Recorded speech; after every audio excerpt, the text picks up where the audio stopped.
I've worked with hundreds of retirees, people who spent their lives saving, building, and investing until they've reached that goal that they've been planning for their entire lives. But once they get there, some people feel that something is off. They had the money, they had the freedom, but they wake up feeling like something is missing. And if you don't figure out what that is before you retire, then you might wake up one day realizing that you've been chasing the wrong goal your entire life. For years, many of us have been told that the more money that we have, the happier that we'll be. We've assumed that financial security will automatically equal emotional security, that once we hit a certain number, then everything falls into place. But research actually says otherwise. Now, many of us are familiar with the Princeton University study that says that you only need between $75,000 and $100,000 to be happy. The study basically says that happiness increases with income, but up to a certain point. And after that, your happiness doesn't increase exponentially by the amount of money that you have. And another study from Harvard found that wealthy people aren't necessarily more fulfilled. In fact, many of these wealthier people reported higher levels of stress and dissatisfaction. Why is this? Well, it's because money can buy security, it can buy comfort and nice things and luxury items, but it can't buy emotional fulfillment. Money can't buy purpose. Money can't buy close personal relationships and hobbies and doing things that make us feel valued. So this is something that I've seen with many retirees going into retirement. They find that they've lost that sense of value, that sense of purpose, and maybe they don't have those emotional connections that they used to have when they were working their jobs. So the question of how much money do I need to retire is a very important question, but an equally, if not more important question is, what am I retiring to? And that's where everything changes, because the happiest retirees don't just stop working and retire, they start working on something different in retirement. I've seen two types of retirees. The first type of retiree spends years saving and investing and planning for how much money they need to be able to retire and live the way that they want to live in retirement. But when they finally retire, something just feels off.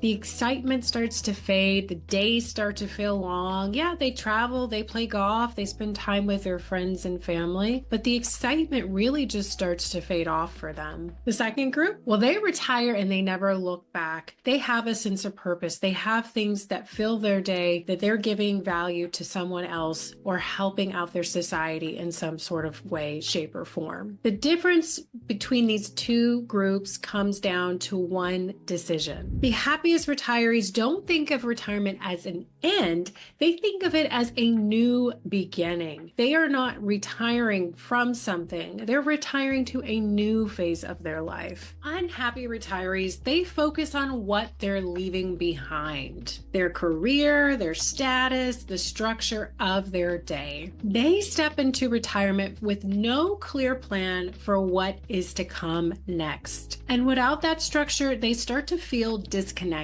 But happy retirees make a decision before they retire. They decide to replace the structure and purpose that work once gave them with something that is meaningful once they do retire. They don't wake up asking, what do I do today? They wake up thinking, I know exactly what I'm going to do today. They've taken the time to make a decision that most retirees actually overlook. They made a decision to build a retirement that is not just focused on money, but is also focused on meaning. And the ones that do best, well, they focused on three key areas to determine if retirement is fulfilling or empty. This brings us now to the three main pillars of a fulfilling retirement. Most people enter into retirement thinking that they'll be happy just with all the free time that they'll have. They look forward to no meetings, no deadlines, no alarm clocks.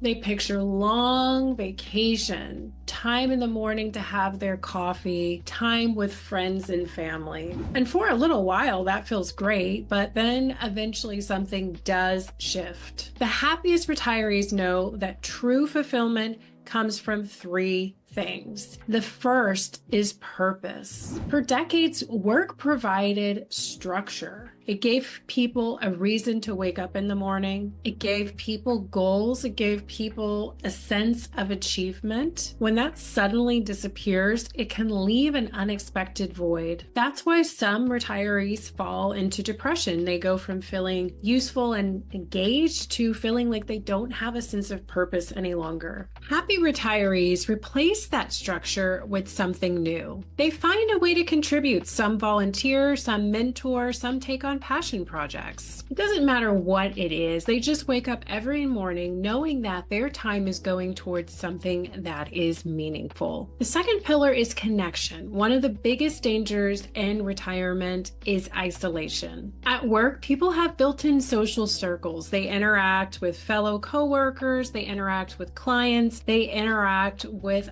other people on a daily basis. The moment that they retire, this interaction stops. Studies have shown that retirees who stay active and connected are healthier in retirement. They live longer, happier, and healthier lives. The happiest retirees don't just hope that they're going to stay connected. They make this a priority. They schedule regular times to meet with their friends. They join groups. They build new communities around shared interests. The third pillar is growth.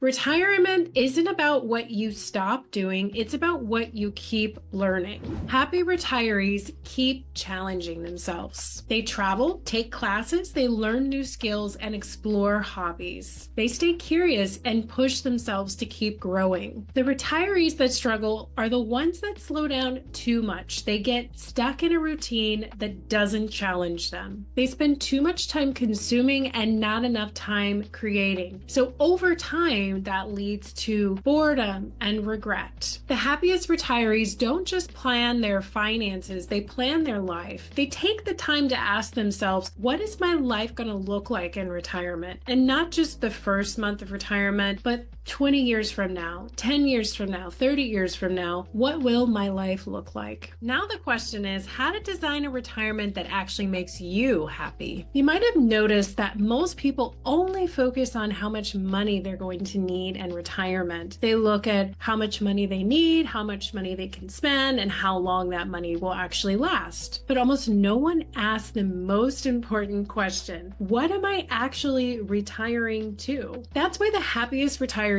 don't just leave this to chance. They design their retirement with the same level of intention that they put into their careers. They don't just think about money, they also think about their time. They don't assume that happiness is just going to magically happen. They build it. They create structure, they decide what will give them purpose, and they prioritize friendships. They challenge themselves to keep growing. They set real goals for their retirement, not just financial goals, but goals that will give their life meaning. But the happiest retirees understand one important thing that most people miss. They understand that retirement isn't just about financial security. It's about waking up every morning and knowing exactly why your time matters. This is why so many retirees wake up one day and realize that they were planning for the wrong thing. They spent their entire lives focusing on a number, and they thought once that they had enough, then happiness would follow. But happiness in retirement is about what you do with the freedom that wealth gives you. So ask yourself, what will your days actually look like? What is going to actually get you out of bed in the morning? But if you don't have an answer, now is the time to figure it out. And if you need help creating a plan for your future, then I can help. I'm offering a complimentary financial planning appointment. If you're interested, you can click the link below and schedule a time to meet. As always, thank you so much for your time today, and I hope you have a lovely day.